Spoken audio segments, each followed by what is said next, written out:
వి gold trusted gold buyers తాకట్టులో ఉన్న బంగారాన్ని విడిపించి ఈ రోజు ఉన్న మార్కెట్ ధరకే కొనబడును. మరిన్ని వివరాలకు సంప్రదించండి 7710 దీపావళి అనగానే అందరికీ తెలిసిందే ఇంటంతా అంగరంగ వైభవంగా సంబరాలు చేసుకున్న పరిస్థితి కనిపిస్తుంది. ఇదే క్రమంలో ప్రతి ఒక్కరు కూడా ప్రతి ఇంట కూడా టపాసులు పేల్చాలనే ఉద్దేశంతో ఉంటున్న పరిస్థితి కనిపిస్తుంది. ఈరోజు చూసుకుంటే టపాసులు అయితే ఈ రేట్లు ఆకాశాన్ని అంటుతున్నటువంటి నేపథ్యం అయితే కనిపిస్తుంది. ఇదే క్రమంలోనే 3 జిల్లాలకే కేంద్ర బిందుగా ఉన్నటువంటి విజయనగరం జిల్లాలో హోల్సేల్ మార్కెట్ల వద్ద అయితే ప్రస్తుతం అయితే మాత్రం ఉన్నాం. ఈరోజు హోల్సేల్ మార్కెట్ల వద్ద చూస్తూ ఉంటే ఆ పరిస్థితి మాకు కనిపించట్లేదు. ప్రస్తుతం చూసుకుంటే రేట్లన్నీ కూడా పూర్తిగా అమాంతంగా ఆకాశాన్ని అంటుతున్నటువంటి నేపథ్యం కూడా కనిపిస్తున్న పరిస్థితి కనిపిస్తున్నాయి. దీని పరంగా ఇప్పటికే చూసుకుంటే ఏదైతే తాత్కాలిక షాపులు కావచ్చు, అలాగే పర్మనెంట్ షాపులు కావచ్చు. ప్రస్తుతం మనం ఉన్నటువంటి షాప్ ఏదైతే పర్మనెంట్గా లైసెన్స్ ఇచ్చినటువంటి షాపులు ఇవి. ఇటువంటి షాపులు నగరంలో ఈ కేఎల్పురం వద్ద అయితే సుమారుగా 12 వరకు కూడా ఉన్నాయి. ఇదే క్రమంలో చూసుకుంటే ఇదే ప్రాంతానికి సంబంధించిన 56 షాపుల వరకు కూడా లైసెన్స్ ఇచ్చినటువంటి పరిస్థితి కనిపిస్తుంది, తాత్కాలిక లైసెన్సులు. అదేవిధంగా జిల్లా వ్యాప్తంగా చూసుకుంటే తాత్కాలిక లైసెన్సులు కనుక చూసుకుంటే ప్రధానంగా జిల్లా వ్యాప్తంగా ప్రతి మండలంలో 3 నుంచి 5 వరకు కూడా ప్రతి ఒక్క మండలాలకు కూడా కేంద్రం అందించినటువంటి పరిస్థితి కనిపిస్తూ ఉన్నాయి. ఇదే క్రమంలో చూసుకోవచ్చు. మరొక వైపు ఇక్కడ వచ్చినటువంటి ఎవరైతే ఈ కొనుగోలుదారులు కూడా ఒకటే ఆవేదన చెందుతున్నారు.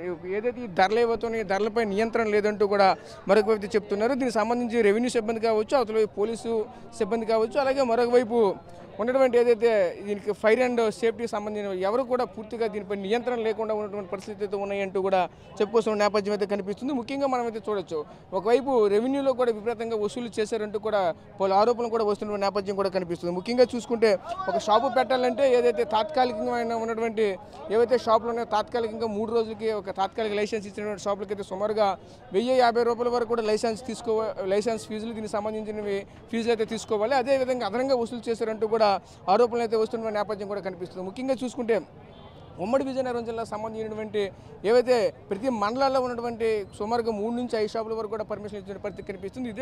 ఏదైతే తాత్కాలిక షాపుల నుంచి కూడా పోలీసులు కావచ్చు, రెవెన్యూ సిబ్బంది కావచ్చు, వీళ్ళంతా కూడా సుమారుగా 20,000 నుంచి కూడా 30,000 వరకు కూడా అదనంగా వసూలు చేస్తున్నారంటూ కూడా మరొక వైపు వాపోతున్న పరిస్థితి కనిపిస్తున్నాయి. అదేవిధంగా ఏదైతే ఒకసారిగా అంతా కూడా ఎక్కువ మోతాదులో ప్రభుత్వ అధికారులు కూడా ఎక్కువ మోతాదులో అమౌంట్ వసూలు చేయడంతో దీంతో ప్రభావం అంతా కూడా కస్టమర్ల మీద పడుతున్న పరిస్థితి కనిపిస్తుంది. ఎందుకంటే వాళ్ళు కూడా మేమైతే రేట్లు తగ్గించాలనే పరిస్థితి మాత్రం మాకు ఉందంటూ కూడా మరొక వైపు మనం చెప్పుకొస్తున్న నేపథ్యం కూడా కనిపిస్తూ ఉన్నది. మనమైతే చూడొచ్చు ప్రస్తుతం ఏదైతే లైసెన్స్ ఉన్నటువంటి షాపుల వద్ద అయితే ప్రస్తుతం అయితే ఉన్నాం.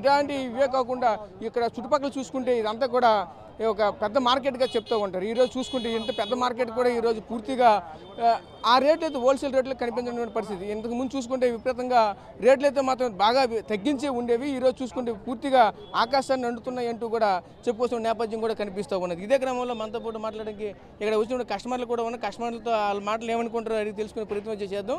అయితే అన్న చెప్పండి, ఎలా చూడాలి మీరు? ఎప్పుడు వచ్చారు? ఇంతకుముందు ఎప్పుడైనా కొన్నారు ఇక్కడ? ఇది ఈవేళ ఫస్ట్ టైం కొన్నారు ఏంటి? ఎలా ఇక్కడ ప్రతి సంవత్సరం ఇక్కడికి వస్తామండి. బాగానే ఉంటాయి, క్వాలిటీ పరంగా బాగానే ఉంటాయి. కాకపోతే ఈ ముందు 3 డేస్ కాబట్టి రష్ అనేది ఎక్కువ ఉంటుంది.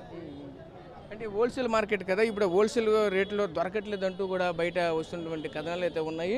కొంతమంది చెప్తున్నారు కూడా తీసుకుని వెళ్ళాడు. ఇంతకుముందు మేము 3,000 రూపాయలకి మేము మొయిలైన సామాన్లు పట్టుకుని వెళ్ళే వాళ్ళము, ఈరోజు చూస్తూ ఉంటే పూర్తిగా పరిస్థితి కనబడలేదు. అంటే మేము ఇంకా లోపలికి వెళ్ళదు కాబట్టి ఆ రేట్ల గురించి ఇంకా తెలియదు. కాకపోతే ఈరు కాస్ట్ పెరుగుతుంది కాబట్టి ఇంకా పెరిగే ఛాన్స్ ఉన్నాయి. బయట కాస్ట్లు కూడా ఎక్కువ ఉన్నాయి కాబట్టి ఇంకా ఎంతైనా కొనడం తప్పదు కదా.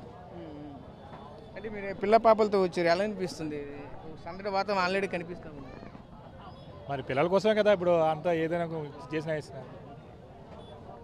సో చూసాం కదా, ఒకవైపు కస్టమర్లు అయితే మాత్రం ఒకటే చెప్పుకొస్తున్న నేపథ్యం అయితే కనిపిస్తుంది. ఖచ్చితంగా రేట్లు ఎంతైనా సరే ఖచ్చితంగా మేమైతే కొనుగోలు చేయక తప్పదంటూ చెప్పుకొస్తున్న నేపథ్యం అయితే కనిపిస్తుంది. విజయనగరం మార్కెట్కి వస్తే ధరలు తక్కువగా వస్తాయని, మందుగులు సామాన్లు కూడా ఎక్కువ మోతాదులో కొనుగోలు చేయవచ్చని వచ్చినప్పుడు అందరూ కూడా నిరాశ కలుగుతున్న పరిస్థితి అయితే కనిపిస్తుంది. ఇదే క్రమంలో మనమైతే చూడొచ్చు, ఒక ఫ్యామిలీలతో ఈ యొక్క ప్రాంతానికి అయితే వచ్చిన పరిస్థితి కూడా కనిపిస్తుంది. వాళ్ళతో కూడా మాట్లాడే ప్రయత్నం చేద్దాం. చెప్పండి, ఇప్పుడు ఎలా అనిపిస్తుంది అంటే కొనుగోలు చేస్తూ ఉంటే ప్రతి ఒక్క వస్తువు కూడా విపరీతమైన రేట్లు పెరుగుతున్న పరిస్థితి కనిపిస్తుంది. ఎంఆర్పీ ఎంత ఉందో అంతే రూపాయి కూడా తగ్గించిన పరిస్థితి కనిపిస్తుంది. కాకరపోతులు చిన్నవి 10 రూపాయల ప్యాకెట్లు ఉంటాయి కదండి, ఒక కట్ల 5 ఉంటాయి, అంటే ఒక్కో దాంట్లో 10 ఉంటాయి.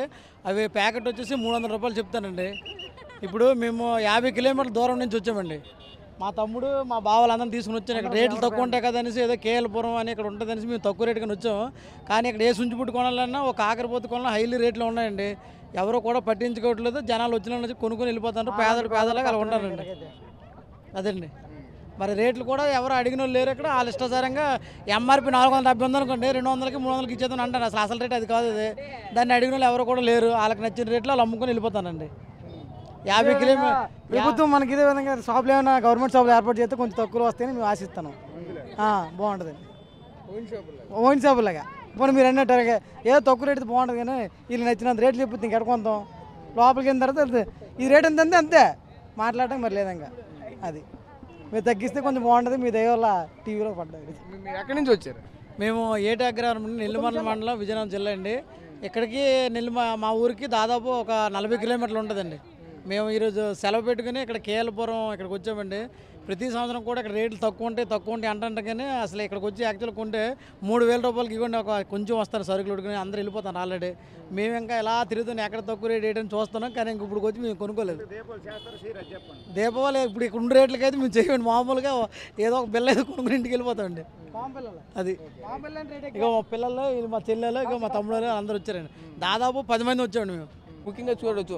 ఇంకా చూసుకుంటే ఇక్కడ ఉన్నటువంటి కొనుగోలుదారులు అయితే లైన్లు కాస్తున్నటువంటి పరిస్థితి కనిపిస్తుంది. ఎందుకంటే కొన్ని షాపుల్లో మాత్రమే సరళమైనటువంటి ధరలకు ఇస్తున్న నేపథ్యం కనిపిస్తుంది. మిగతా షాపుల్లో ఎక్కడ చూసేసరికి ఖాళీగా ఉంటున్న పరిస్థితి. ఎందుకంటే రేట్లు కూడా ఆకాశాన్ని నడుతున్న పరిస్థితి. ఎంఆర్పీ రేట్ ఎంత అంతే రేటు కమ్ముతున్న పరిస్థితి అయితే కనిపిస్తుంది. ముఖ్యంగా మనం చూడవచ్చు, ఏదైనా సరే ఒక వస్తువు కొనుగోలు చేసిన దాని మీద ఉన్న ఎంఆర్పీ రేటు కంటే చాలా తక్కువ రేటుకి అయితే వస్తున్నావు. సపోజ్ 100 రూపాయలని ఒక దానికి సంబంధించి ఏదైతే టపాసులకు సంబంధించినటువంటి ఒక పరికరం ఏదైనా కొన్నారంటే ఆ సుమారుగా 100 రూపాయలు దాని ఎంఆర్పీ ఉంటే ఆ ఎంఆర్పీది సుమారుగా 30 రూపాయలు 35 రూపాయలకి అయితే ఆ షాపు యాజమాన్యకి అయితే వస్తుంది. దాన్ని చూసుకుంటే జనరల్గా 50 రూపాయల వరకు 60 రూపాయల వరకు అమ్మేవాళ్ళు. కానీ ఇప్పుడు మాత్రం అదే పరిస్థితి కనిపించట్లేదు. సుమారుగా 85 రూపాయల వరకు కూడా అమ్మకం చేస్తున్న నేపథ్యం అయితే కనిపిస్తూ ఉన్నది. దీని పట్ల కస్టమర్లు కూడా ఆందోళన చేస్తున్న నేపథ్యం అయితే దీనిపై పూర్తిగా నియంత్రణ లేదంటూ కూడా చెప్పుకొస్తున్న నేపథ్యం అయితే కనిపిస్తూ ఉన్నాయి. ఇదే క్రమంలో మనమైతే చూడొచ్చు ఇదంతా కూడా లైన్లు కాసి, ఎందుకంటే కొన్ని షాపుల్లో మాత్రం తక్కువ రేటుకి ఇచ్చిన పరిస్థితి కనిపిస్తుంది. ఆ తక్కువ రేట్లు ఎక్కడైతే ఇస్తారో అక్కడ ఈ విధంగా లైన్లు కాస్తున్న పరిస్థితి కనిపిస్తూ ఉండదు. అమ్మ చెప్పండి, మీరు ఇక్కడికి వచ్చి ఎంత టైం అయిందండి? మీరు ఇక్కడికి వచ్చారు 1 అవర్. 1 అవర్ నుంచి లైన్లోనే వెయిట్ చేస్తుంది. అవును సార్. అంటే ఈ షాప్లో మీకు తక్కువ రేటుకి వస్తాయని తెలిసిందా?